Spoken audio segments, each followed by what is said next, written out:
from home. I've no doubt Whitehall behind me is absolutely delighted. Well, Amanda Lennon is an HR consultant and employment lawyer. Is working from home now almost becoming a right?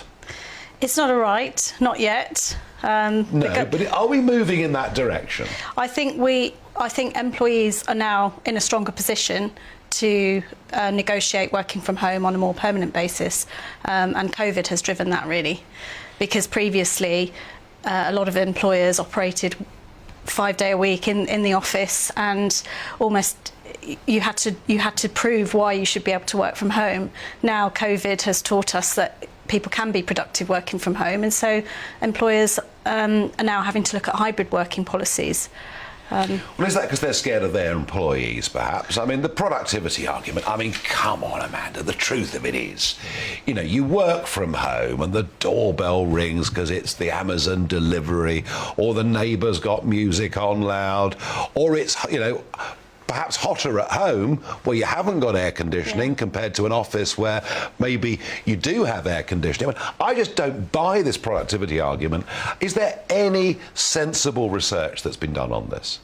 Well, I'm a case in point. I work predominantly from home. I'm a working mum with 3 children. I work much longer hours at home than I ever did in an office. Well, with all those distractions, I'm not surprised. But answering the door takes a few seconds. Well, what about having 3 kids around the place? How do you work with 3 kids around the place? They're at school or they're in childcare, so it doesn't affect my job. That's not to say there might not be instances where people are using it as an opportunity to do other things, but I think on the whole, I don't know of any research as such yet, but certainly in my situation, I'm able to work from home successfully.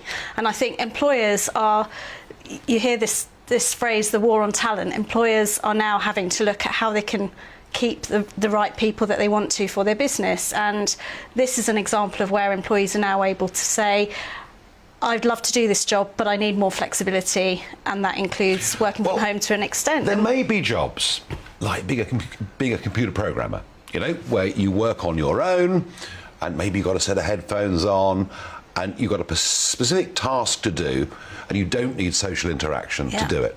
But in most things in life, great new ideas happen because we're with each other. We bounce ideas off each other. In fact, certainly in my working life, perhaps I'm the exception, sometimes even better ideas come on a Thursday night after work when you go out for a social drink, and someone says, wow, that's a great idea.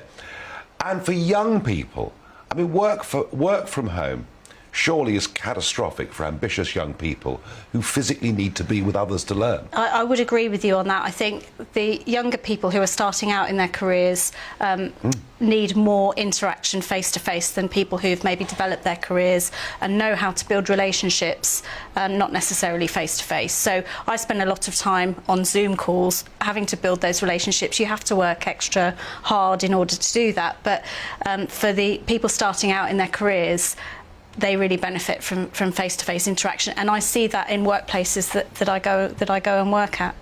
If I'm a foreign investor and I'm thinking about investing in the UK, and the pound's quite cheap, so it's a good time. If I've got dollars or some other currencies, it's quite a good time to invest in the UK.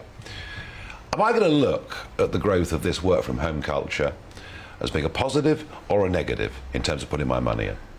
I think from a property perspective, perhaps it's a negative because there are lots of empty buildings now all around. I think personally from a productivity perspective, there is still a lot of opportunity. People are working harder when they're working from home, at least in my experience. And the fact that we now have a mix of working models, and it's not just rigid, you must come to the office 5 days a week, I think can only be good for morale and engagement and that discretionary effort that's so key in getting people to stay working for their employer.